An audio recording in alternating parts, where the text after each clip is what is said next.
Wrecking Crew. Plumbing didn't fare too well last time, so let's go back to our roots of construction work, or rather, destruction work. Releasing on the Versus machine in 1984, yeah, it sure did release. Sure, you can find big gaming outlets giving their opinions on Wii re-releases, but this game is like what Mario Bros. Is to Donkey Kong. It's just there. No interesting tidbits, no commercials other than the initial release on Famicom. Miyamoto wasn't even involved in this one. Instead, the game was directed by Satoru Okada, better known for directing Metroid. They just decided to put Mario in because he was easy to draw and people recognized him.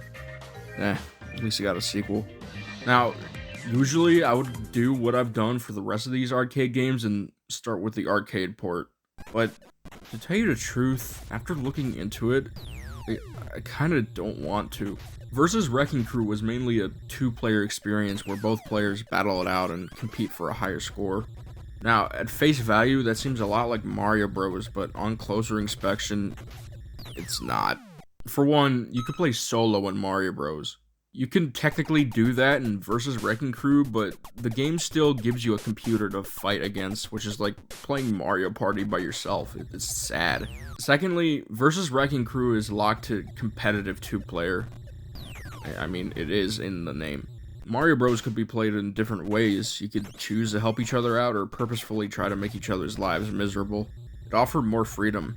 Here you have none. Fight the other person. Long story short, did I find the need to painfully set up MAME or pay money for the Arcade Archives release? No. Instead, we'll just be focusing on the NES release to keep things simple. Sorry, Game & Watch, you'll have to sit out for this round. This time, we're thrown into a more puzzle-like experience compared to the other games we played. Mario can no longer jump. His signature move and partial namesake, gone. Must be the hammer. At least he can climb ladders with it now. Screen wrapping returns once again, and this time it's obvious that you can do it from the start. Thanks, Nintendo. Also, we got music. Actual music, not just jingles. And most, if not all, of the tracks are pretty catchy. They have a unique feel compared to other NES music at the time. The game consists of you destroying walls of various toughness and evading baddies, of course.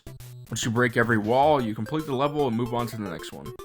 Oftentimes, you'll come across these ladders that you also have to break to finish the stage.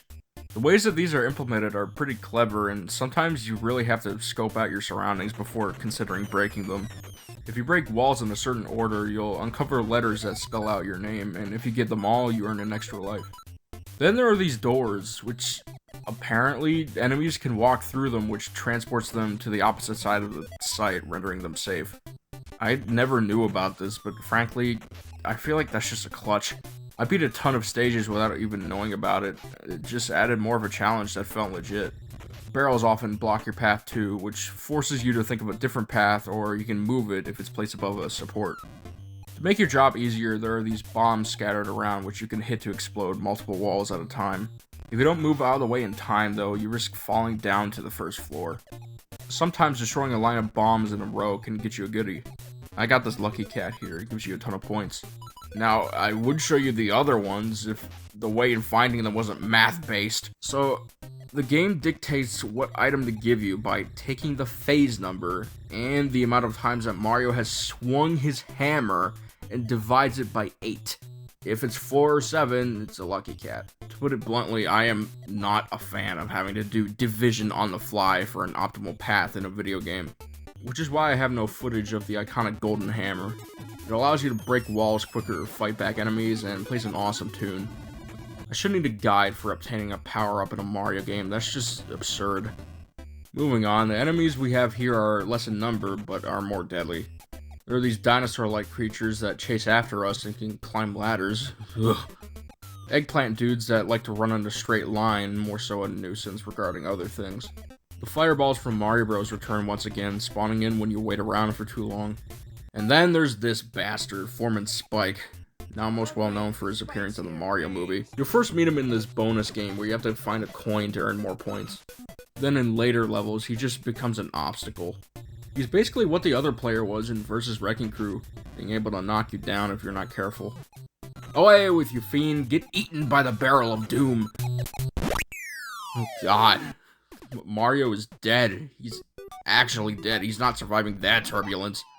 The NES port also comes with a level maker, a lot like what Excitebike did.